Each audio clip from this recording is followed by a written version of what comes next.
Anies dan pendukungnya harusnya sadar diri karena sudah kehilangan muka di depan pemerintah pusat dan rakyat. Tak perlu gembar-gembor Anies dapat bantuan Liga Muslim Dunia seperti kata Ayah Nain karena nyatanya dia tak becus bekerja. Saat semua kepala daerah berlomba-lomba melakukan penanganan terbaik, dia malah main media demi pencitraan. Salah satu informasi kematian yang selalu dibuat heboh Anies, semua framing media menuliskan tagline suara Anies bergetar saat mengumumkan jumlahnya. Padahal di Jatim, gubernurnya setiap hari menginfokan jumlah pasien yang sembuh. Di Jabar, mencari solusi untuk terus menaikkan anggaran dan meratakan rapid test.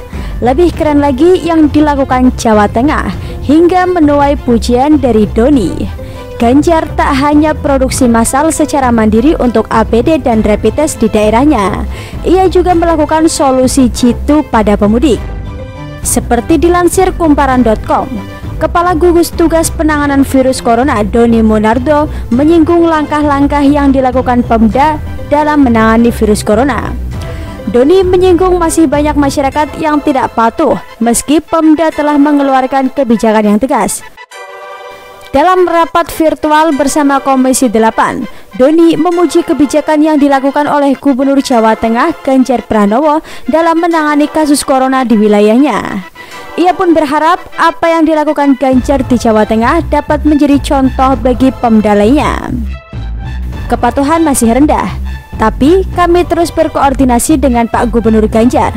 Mudah-mudahan Jawa Tengah bisa menjadi contoh, kata Doni dalam rapat virtual bersama Komisi 8, Senin 6 April 2020.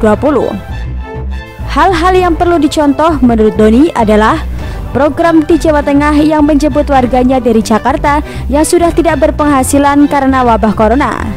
Setelah dijemput, mereka pun diwajibkan untuk melakukan isolasi mandiri selama 14 hari. Beberapa kabupaten atau kota di Jawa Tengah ada program untuk menjemput warga masyarakatnya ke Jakarta yang sudah kehilangan pekerjaan. Di sana mereka kasih keterangan, Anda kami jemput, Anda wajib isolasi mandiri selama 14 hari, tuturnya. Ini kan bagus, ada komunikasi dari pusat ke daerah ke masyarakat. Nah, kalau semua bisa tertib seperti itu, kita bisa membatasi masyarakat yang terpapar, lanjutnya.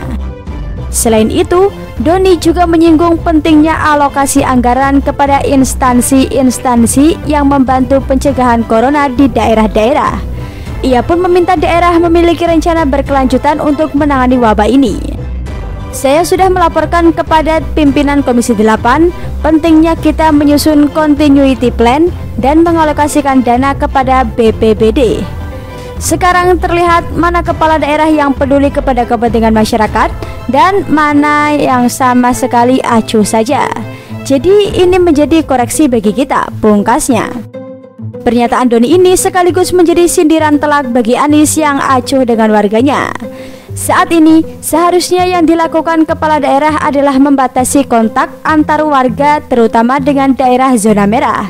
Apa yang dilakukan Ganjar terkait mudik ini sangat bagus dan memang layak menjadi percontohan. Bukan gembar-gembor dapat sumbangan seperti kata Tengku Zul, tapi tak ada aksi nyata yang dilakukan Anies kepada warga DKI. Justru banyak kebijakan Anies yang akhirnya blunder dan mendapat teguran keras dari pusat.